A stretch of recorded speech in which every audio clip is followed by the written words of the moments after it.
नमस्कार दोस्त। आज की कहानी है खेल किस्मत का। दोस्तों, कभी कभी जीवन में ऐसे मोड़ आते हैं जब सब कुछ निराशाजनक लगने लगता है। ऐसा ही हुआ विजय के साथ। विजय एक छोटे से गांव का गरीब किसान था। उसका जीवन खेतों पर निर्भर था, लेकिन कई सालों से बारिश न होने की वजह से उसकी फसलें बर्बाद हो रही थी। उसके पास पैसे भी नहीं थे कि वह बीज या खाद खरीद सके। घर का खर्चा भी चलाना मुश्किल हो रहा था। विजय अक्सर अपने भाग्य को कोसता और सोचता कि उसकी किस्मत कब बदलेगी। एक दिन विजय परेशान होकर गांव के मंदिर में गया। वहां उसने भगवान से प्रार्थना की, हे भगवान, मेरी किस्मत कब बदलेगी? मैंने हमेशा मेहनत की है, लेकिन मुझे कभी उसका फल नहीं मिला। आखिर मेरे साथ ऐसा क्यों हो रहा है? उसकी आंखों में आंसू थे। जब वह प्रार्थना कर रहा था, तभी मंदिर में एक साधु आया। साधु ने विजय को देखा और उसके पास जाकर पूछा, बेटा, तुम इतने उदास क्यों हो? विजय ने साधु को अपनी सारी परेशानियां बताई। उसने कहा, मुझे लगता है कि मेरी किस्मत ही खराब है। मैंने बहुत मेहनत की है, लेकिन मुझे कुछ नहीं मिला। अब तो मैं हार मान चुका हूँ। साधु ने हंसते हुए कहा, किस्मत केवल मेहनत करने वालों को साथ देती है, लेकिन किस्मत बदलने के लिए केवल प्रार्थना करना काफ़ी नहीं है। तुम्हें सही समय का इंतज़ार करना होगा और मेहनत करते रहना होगा। किस्मत अचानक बदलती है, लेकिन उसके लिए तुम्हें अपने अंदर विश्वास जगाना होगा और सही दिशा में कदम बढ़ाना होगा। विजय ने साधु की बात सुनी, लेकिन वह अब भी संदेह में था। उसने पूछा, लेकिन मेरी किस्मत कब बदलेगी? मैं और कितना इंतज़ार करूं?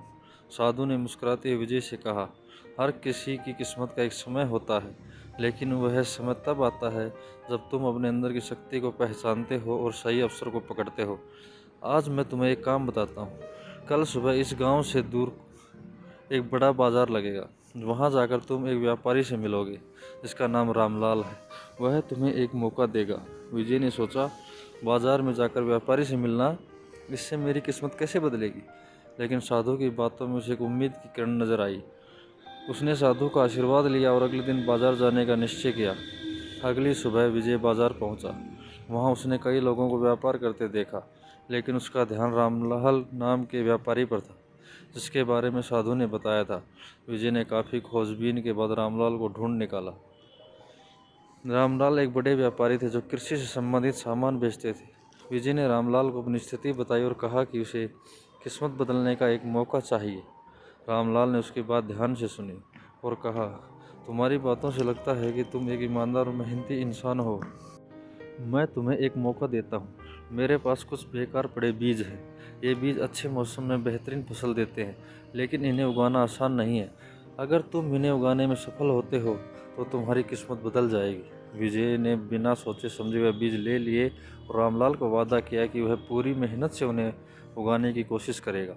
विजय ने अपने खेत में उन बीजों को बो दिया। शुरुआत में उसे बहुत कठिनाई हुई, क्योंकि मौसम भी साथ नहीं दे रहा था और बीज भी विशेष देखभाल मांगते थे। लेकिन विजय ने साधु और रामलाल की बातों को ध्यान में रखते हुए हार नहीं मानी।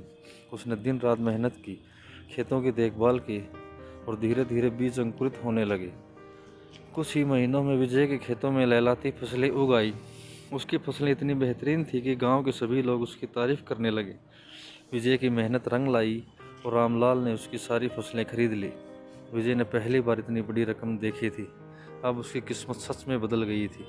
विजय अब समझ चुका था कि किस्मत केवल किस्मत के भरोसे नहीं बदलती, उसके लिए मेहनत, सही दिशा और विश्वास जरूरी होते हैं। साधु की बातें अब उसे पूरी तरह से समझ में आ गई थी। उसने यह सीखा कि किस्मत तब बदलती है जब हम खुद को बदलने के लिए तैयार होते हैं और सही अवसर को पकड़ते हैं।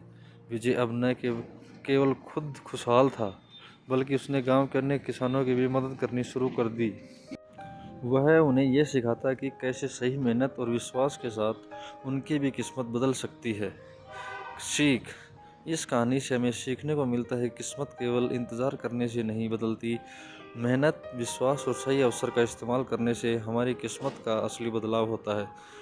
जीवन में चुनौतियाँ आती हैं, लेकिन उनका सामना करने और उनसे कुछ सीखने से ही किस्मत हमारे पक्ष में होती है।